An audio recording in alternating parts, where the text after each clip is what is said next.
about education. My intentions are, I'm investigating people who stay in education and those who decide to leave. I'm also going to look at the school leaving age and find out why they're being raised.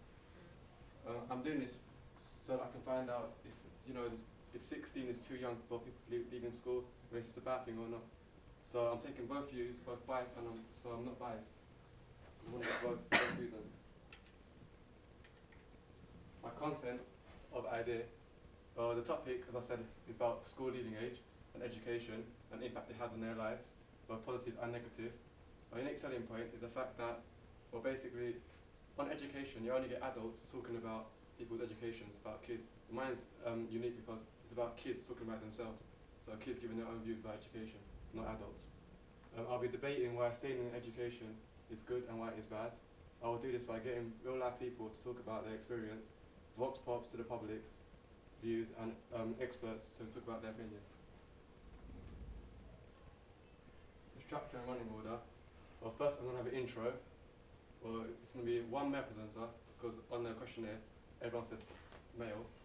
And then the second one, I have images and videos of, it's going to be a video of people doing exams. Because I can't really do it, because it's not exam months, I'm going to try and get a video from somewhere else. So I've got to make sure that I get permission from that. And we'll do a voiceover of it. And the voiceover is going to be like facts and figures and things like that. Segment 3 is going to be vox pops, saying if leaving education is bad or good, and see their opinion on it. Segment 4 is going to be interview with experts. I have Mr. Wilkinson, and I'm going to have Ed Balls. Because he's quite hard to get, I'm going to get people that actually work with him or someone that's with him. Segment 5 is going to be interviews with real life people who either left education and failed or left education and are doing well, and things like that. My target audience appeals on my idea, but I've got age, it's 16-24. It appeals to them because obviously education starts at 16, when you can leave is 16. The gender appeals to both male and female, and I'm going to obviously do this by getting both females and males in my thing, vox pops and just my documentary. Locations in London, so I'm going to put it in the UK, so I'm doing it in London, because obviously London is the city of the UK, so everyone knows it. And also a lot of people go there as well from different cultures. So. Interest. My audience said that they're interested in things like watching TV, football, gaming, music, and some even said studying. For this reason, I'll make it appeal to them. I'm making a presenter dress more informal with obviously trainers, jeans and t-shirts. Their ambitions were, well, the girls said their ambitions to be a hairdresser and open their own business, and the boys said their ambitions are to become a footballer. So I've got to try and include something about that as well in there. Education, most of my target audience will be in education, since my topic is about leaving education, and that is how it will appeal to them. Ethnicity, I'm going to have all ethnicities, all white, black, Asian, all of them. And I will do that in my vox pops. And possible income, well, my audience said that they spend about £10, £20 a month, a week, sorry. So I'm going to try and relate something about cheap spending in my documentary. Opinions, I will make it appeal politically because I will include something like recession or something like that. It's going to be mainstream, not niche, because it's quite a broad audience, it's all ethnicities, both male and female. Yeah, I'll make it appeal to them. Social economic is from E to C2, because that's mainly my audience, because they are either in education, students, unemployed, or may have unskilled jobs. And I'll make it appeal to them by including things like education and going to university at a cheap cost. And I've got existing media consumption, which I've got. They watch things like X Factor, music channels, football, and instead of BBC News, they watch something like Newsround. My explanation of research and key findings. The focus group, as part of it, it's an audience research. I set out to find what my audience will think about my 3 chosen ideas and what one they think I should take on. It was qualitative research, and it was also primary research.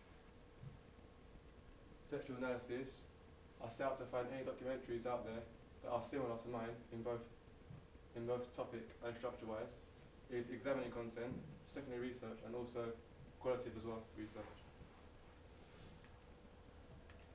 Questionnaire, I set out to find what my audience think and what they want to see about my documentary and how it feels more to them.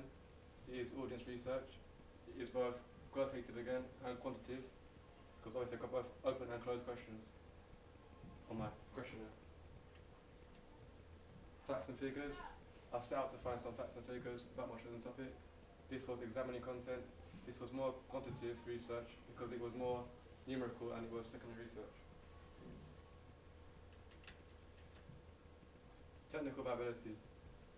For production, I'll be using equipment like cameras, tripods, microphones, tape and a dolly. For post-production, I'll be using an Apple iMac, Samsung USB microphone and DVDs. And I will need crew members like contributors, presenters, editors, voiceover artists, music editors, and a camera operator. The people that will appear in my documentary, I'm going to present that with one of my friends outside school who's a Kudamir, and any random public members on the actual day of filming. So I'm going to go up to any people and just say they can do it for me, as vox pops. I'll go in central London, Russell Square, because that's where the uni is, right near there, so a lot of students there. I'll get students from school, teachers like Mr. Wilkinson, experts like Ed Balls, but as I said before, it's quite hard to get, so I'll get people like who work for him, people, things like that. I'm going to shoot it inside and outside of school, and in central London, which are my main areas of location. You don't need access to these locations, so it'll be easy to get. I don't really need props either, so that's alright. Probably just like jeans and make sure the presenter wears jeans and trainers, and that's it really. I will try and film a footage of students doing an exam as I said before, but it's quite difficult to get. I will try and get a video from somewhere else, maybe YouTube, if they have any. The legal and regulations considerations. The guidelines of BBC. The guidelines of BBC editorial, basically, you've got to be truthful and accurate. So that means that it's going to affect me because I can't make any lies up or anything. I've got to be really truthful and honest. I can't make any lies up. So I can't, for the guidelines of the media law, I can't do no copywriting. That means everything has to be genuine in my own work. And for the guidelines of Ofcom and regulations, I can't be. It's actually a positive thing because I can't offend anyone, which means everyone watching it will be offended. So, well, that means I've got to be very careful as well. I don't offend anyone. And communicable viability. The market. There are not really any documentaries that are similar to mine. There could be some that come on occasionally on BBC channels, even a program like one called Cash in Hand. There are programs like EastEnders which compete for the same audience as mine. So what makes mine more unique is the fact that it hasn't been done before, as I said before, because obviously students do it. The budget, I will need to buy travel cards for when I go on trains to different locations. I will need money for food, and I may need credit on my phone to make it appeal, because that's a price range of about £10. The BBC ethos will be to inform, so I will inform by the audience watching the possibilities that obviously it appeals to them, because basically the possibilities of what could happen when they stay on leave education. I educate them because obviously I'm telling them facts and figures that they never knew, and entertaining because it appeals to them, and I'm not making it too serious, so obviously they won't get bored or anything. And I'll broadcast my show at 7 PM on a Thursday, because I'm competing with the One show, and it's on before EastEnders.